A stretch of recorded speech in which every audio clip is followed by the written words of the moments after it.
Right, hello. So I'm just going to do a tutorial in two separate parts.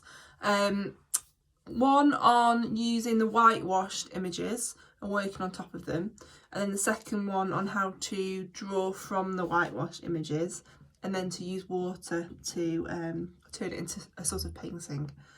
So firstly, why we're doing it. First of all, within that, recording is really important. So it's an assessment objective, and there's lots and lots of different ways to record. For the purposes of what we are doing, recording is to help us to notice the textures and help us to notice and then to communicate that to other people, the ideas of surface pattern, surface texture and shape. So over half term, the reason I've given you this job is because it's something manageable. The image is already there for you. You're not having to draw from eye. You've got something that's going to kind of give you the scaffold for your image. And then also it responds to your own photographs that you've already taken. So it's recording and then it's developing that recording further. So first of all, if you are able to, it's really helpful to have a setup where you've got everything laid out and it's clear and tidy. So I've got my images, I've got a little pot of water, I've got some tissue to block my brush on, I've got the brush, and I've got a series of pens because you're likely to find that one of them doesn't work or one of them runs out. So I suggest you use a biro for working on top of the pictures because the paint, the acrylic that's on top, really responds well to biro. The pen sort of moves over the paint really nicely. You can also use the fine liner, but you do run a risk of clogging the end of the fine liner up with the paint because it sort of comes off ever so slightly, and the fine liner has like a fibre tip. If you are anything like me, might have a stash of these sorts of pens at home. That's the tip of the iceberg, quite frankly. So feel free to use those as well. But I personally think that a biro is nicer. So I've got a black biro and a blue biro. I said on Show My Homework, I wouldn't mix the two. Blue and black, a bit of a strange combination. I'd use one in one image and one in the other. You could use other types of pens. So things like this I would avoid. Things like this, which is kind of like a gel pen, again I really avoid it. They don't tend to work that well. There might be some kind of uses for them in this setting, but I would say I would avoid them. I stick to a biro and a fine liner if you can. So I'm going to start with a blue biro actually, and I'm going to work on this one here. I think these are possibly Ella's. I'm going to check to make sure it was working okay around the outside, which it is. And in this box here, I'm just going to show you the sorts of marks that I'm going to use. This is just texture. There's no bricks, there's no wall, there's no wood planks, there's nothing in terms of a shape or a form. It's just a texture, and you're interpreting that texture. So there are really no rights and wrongs.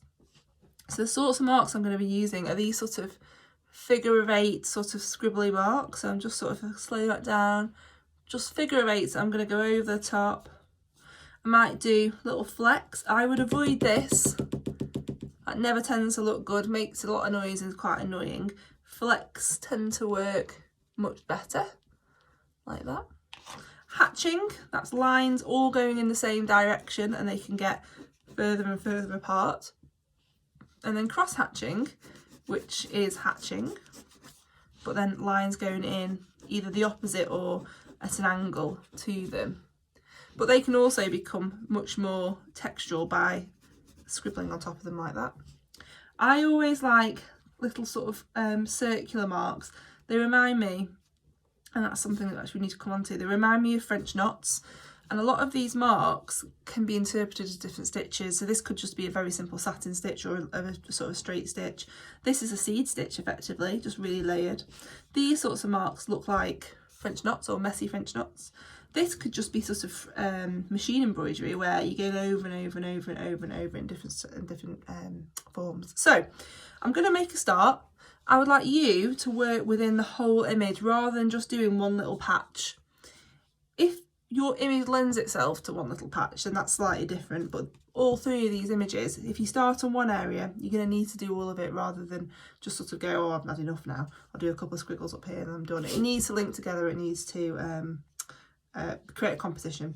So I'm going to start here where there's like a clear sort of larger pebble, and I'm just going to start outlining, but I'm not drawing circles over them. They're not perfect circles. I'm making them uneven and wiggly. And then I'm going to actually, as I always do, continuous line it. So if you watch what I'm doing, I'll slow down. I'm creating lots of linked up areas, and I'm exaggerating the shapes that are there. So there are lots of little spots, and I'm working over them, but I'm making them bigger. So this one here is particularly sort of a standout one. And I'm going to vary the size. So I'm sort of enhancing what's there. I'm drawing the eye to what is there. Where they're more angular, I make them more angular. Where they're more circular or smaller, I make them more circular or smaller. Where there's a patch, I might make it more of a shape rather than of a circle. And I'm going to work over it. If you can hear a strange noise, it's because the dog's decided to rub herself all over the floor right behind me, and it's making a sneeze. So apologies for that. I can take my pen up whenever I want. I'm getting a bit bored of working over here, so I'm going to come over here, and I've got some more interesting kind of linear shapes here. In some areas, I'm not outlining the shapes, I'm outlining the patch of shapes. So this is a darker area here, so I'm going to outline this. And then I'm just going to keep on going. There's lots and lots of colours. The more I look at this, there's blues and yellows and blacks, and that might be how my printer has printed it, because I printed out this at home. But it could also be an exaggeration of what's actually there, which is really nice because I wouldn't have realised that otherwise. So I'm building up my composition, and this is very much the basis. I quite like this shape here, it's much larger, so it's going to give a bit of contrast, a bit more of a focus. Similarly, these flecks, which I'm assuming are sort of bits of quartz in the rock, or if it's, I'm not quite sure what it is, if it's moss or lichen, it might be a slightly different type of lichen because it's white. So I'm just going to make those shapes a bit bigger. And then if I had more time, because I don't want you to switch me off, you might have done already, who knows. If I had more time, I would go through and I would build up much larger patches of this and link it together much more. Okay, so it's quite nice as it is because the composition is quite balanced. There aren't any great gaps. I could add a bit more here if I wanted to. I've probably got enough time to do this. You're going to add more. It's nice that it goes to the edge there as well. I quite like this shape. It's kind of got an inside to it as well. So it's quite a balance. It flows around the square. And what I can do now is to go back and add more texture. Some of the texture might go over the shape. Some of it might just go around. So I'm going to go with these overlapping dash marks. And I'm going to bring it out into some of the emptier areas. I feel like that's looking a bit confusing, so I'm going to do a little bit more to balance it out because I don't want it to just stop. I don't want there to be no more of it. It's quite obvious then that I don't like it if I've just stopped it, but I don't think it's that effective. So I might now start to do the little squiggly marks in and around some of those shapes and incorporate some of those dashes that I wasn't very keen on. So I'm sort of covering them up slightly, but they still serve a function because they're still underneath, building up layers of tone and layers of detail. So I'm sort of almost encapsulating some of them.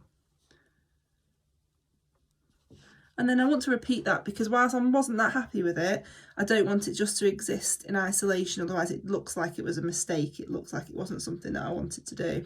But you wouldn't know until you started that. So you just need to kind of give the illusion that you meant to do it.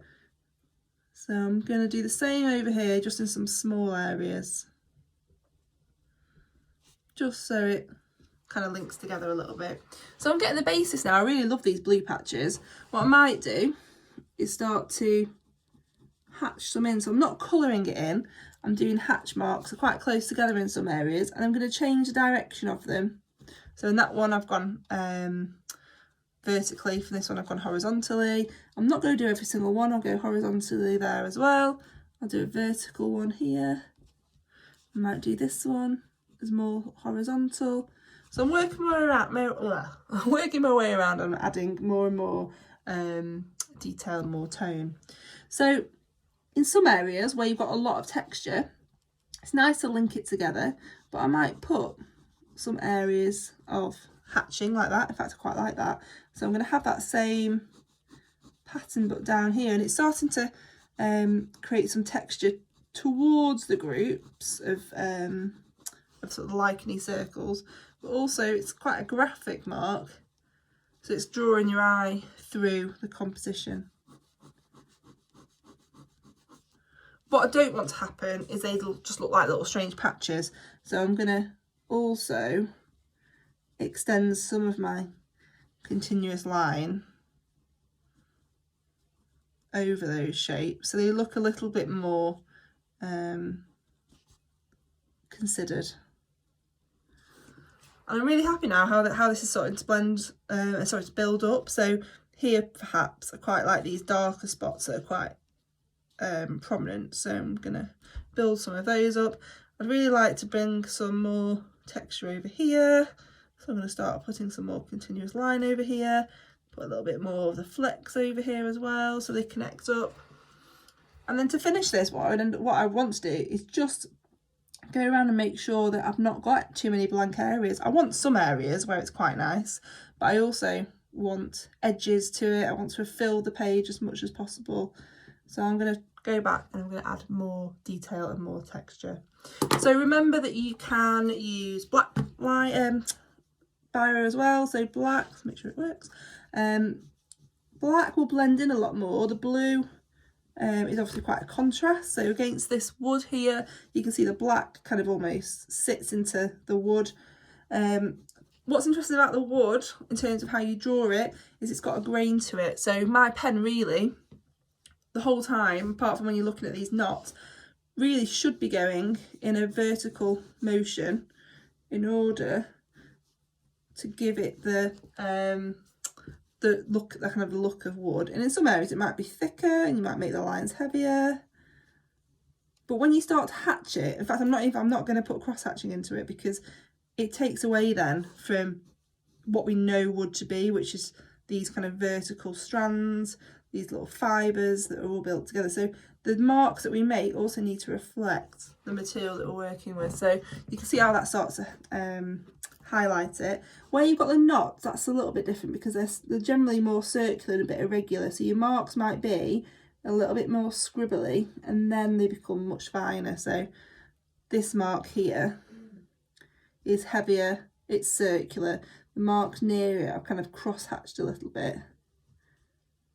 And when you look at a knot close up, they're kind of a little bit freeform.